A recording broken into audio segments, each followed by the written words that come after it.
గారు మరియు మంత్రివర్యులు ప్రతిపక్ష సభ్యులు డాక్టర్ మన్మోహన్ సింగ్ గారు ప్రధానిగా 10 ఏళ్ల పాటు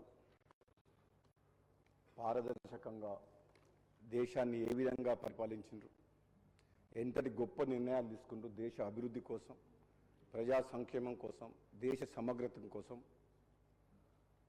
ఏ విధమైన నిర్ణయాలు తీసుకొని వాటి వల్ల ఈ దేశ ప్రజలకు ఆర్థిక సంక్షోభం నుంచి ఏ విధంగా బయటపడ్డ విషయాలు సభ్యులందరూ కూడా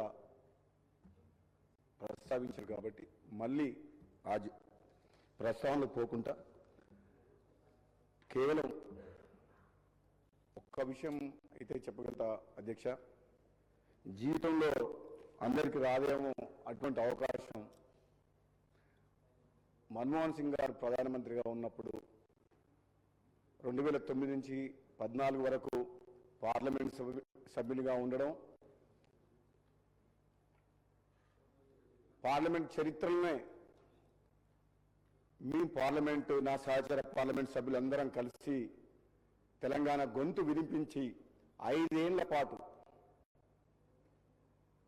కేంద్ర ప్రభుత్వం ఉన్నా సరే ప్రధానమంత్రి ఎదుటనే ఆయన ముందరనే స్వయంగా సోనియా గాంధీ గారు, ప్రణబ్ ముఖర్జీ ముందరే డైలీ వెళ్ళకపోయి తెలంగాణ గొంతు వినిపించే అవకాశం మాకు దొరకడం అనేది జీవితంలో అదృష్టంగా భావిస్తున్న అధ్యక్ష. నిజంగా ఒక విధంగా చెప్పాలంటే పార్లమెంట్ సభ్యులుగా ఎన్నుకున్న మా భువనగిరి నియోజకవర్గ ప్రజలకు తెలంగాణ ఇచ్చిన ఆ రోజు ప్రధానమంత్రిగా ఉండి తెలంగాణ బిల్లు పాస్ చేయించి తెలంగాణ రాష్ట్ర ప్రజల యొక్క చిరకాల కోరిక నెరవేర్చిన మన్మోహన్ సింగ్ గారి మన మధ్యన లేకపోయినా సరే చరిత్రలో ఎప్పటికి కూడా తన పేరు నిలిచిపోతుంది. మేమందరం కూడా దాన్ని అదృష్టంగా భావిస్తున్నాం అధ్యక్ష. మాలాంటి వ్యక్తులం ఆ రోజు యువకులుగా తెలంగాణ ఉద్యమం నడుస్తుంటే ఎన్నో సందర్భాల్లో ఒక చాలా ఇంపార్టెంట్ బిల్స్ చర్చ నడుస్తుంటే కూడా ప్రధానమంత్రి గారు కూడా మేము ఎంత పోయి ఇక్కడ ఎంతోమంది చనిపోతున్న నేపథ్యంలో ఉద్యమం తీవ్రంగా ఉంటే వెళ్ళకపోతే కూడా ఒక్కరోజు కూడా వారించలేదు అధ్యక్ష. ప్రధానమంత్రి గారు కానీ, సోనియా గాంధీ గారు కానీ, ప్రణబ్ ముఖర్జీ గారు కానీ, మిగతా సభ్యులు కానీ ఒక్కరోజు కూడా వారించలేదు. ఎందుకంటే నిజంగా ఉద్యమం ఆ విధంగా ఉండే, ఆ రాజు పరిస్థితులు ఆ విధంగా ఉండే.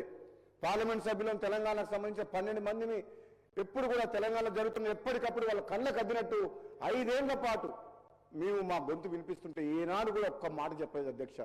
ఎన్నో సందర్భాల్లో మా బాధ తెలుస్తేందుకు ఇక తెలంగాణలో ఉన్న పరిస్థితులు ఎప్పటికప్పుడు ప్రధానమంత్రి గారికి తెలియజేసే అవకాశం మాకు దొరికేది అధ్యక్ష. ఎప్పుడు అపాయింట్మెంట్ అడిగినా మేము ఎంపీలం పోయి కూర్చొని మాట్లాడితే నిజంగా గొప్ప మా మహానుభావుడు మన మధ్యన లేకపోయినా సరే ఆయన మా బాధ వినేవాడు అధ్యక్ష.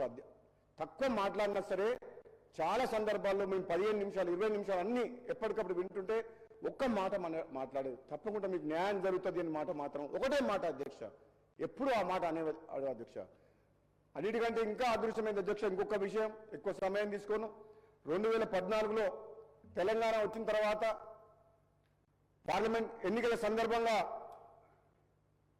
నాకు మా పార్టీ ఇన్ఛార్జ్ దిగ్విజయ్ సింగ్ గారు ఫోన్ చేశారు అధ్యక్ష. మరి మన్మోహన్ సింగ్ గారు ప్రోగ్రాం తెలంగాణలో పెడదామనుకుంటున్నారు, డిసైడ్ అయింది, ప్రైమ్ మినిస్టర్ ఒక్కసారి ప్రోగ్రాంకి వస్తాడు, మరి అందరూ ఎవరిని అడిగినా కానీ మరి రెడీ లేరు, వేరే పేర్లు చెప్తుండ్రు, మరి నువ్వు చేయాలి, నీకు అత్యంత సన్నిహితుడు కదా అని చెప్పి.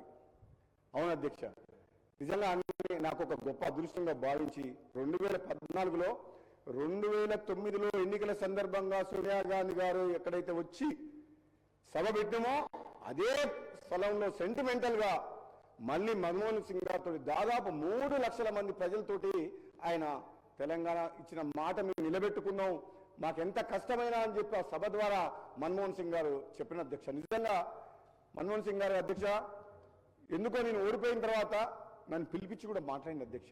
రిజల్ట్ వచ్చిన తర్వాత ఆయన ఫోన్ చేసి తన మనుషుల ద్వారా ఓడిపోయినా అని తెలుసు. ఎందుకంటే ఏకైక ప్రోగ్రాం 2014లో తెలంగాణ వచ్చిన తర్వాత మన్మోహన్ సింగ్ గారు భువనగిరి సభ అధ్యక్ష బ్రహ్మాండంగా ఆ సభ చూసి నాతో మాట అన్నాడు అధ్యక్ష, 10 ఏళ్ల కాలంలో నేను ముఖ్య అతిథిగా ఇంత పెద్ద సభ ఎక్కడ నేను ఉద్దేశించి మాట్లాడలేదు అని చెప్పాయి అన్నాడు అధ్యక్ష.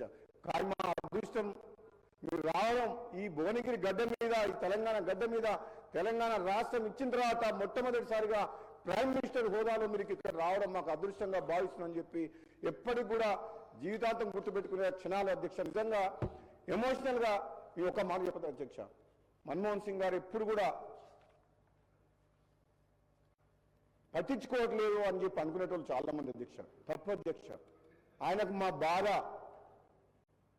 అంటే ఎంత ఫాస్ట్గా ఒక విషయం గురించి ఎప్పుడన్నా అతని దగ్గరికి పోయి పార్లమెంట్లో ఎప్పుడంటే అప్పుడు అపాయింట్మెంట్ ఇచ్చాడు అధ్యక్ష మా సభ్యులకు. ఒక 2 నిమిషాలు చెప్పగానే నాకు మీ బాధ అర్థమైంది, మీరు వేచి ఉండండి మీ సమయం కోసం, ఇప్పుడు గవర్నమెంట్ ఆఫ్ ఇండియాలో సెంట్రల్లో మీకు అన్ని పరిస్థితులు తెలుసు కదా, సహకరించండి, మాకు సమయం వచ్చినప్పుడు మీకు తప్పకుండా న్యాయం చేస్తామన్న మాట పదే పదే ఎన్నిసార్లు కలిసినా ఆ మాట అన్న అధ్యక్ష. ఆ మహానుభావ నాయకత్వంలో ప్రధానమంత్రిగా తెలంగాణ రావడం అనేది నిజంగా అదృష్టం.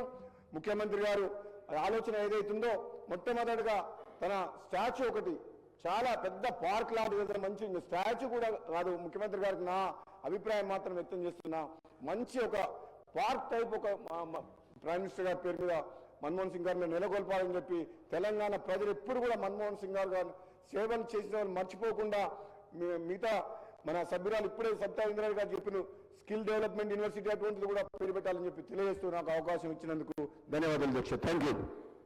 గౌరవ సభ్యులు ప్రశాంత్ రెడ్డి గారు. థ్యాంక్ యూ అధ్యక్ష.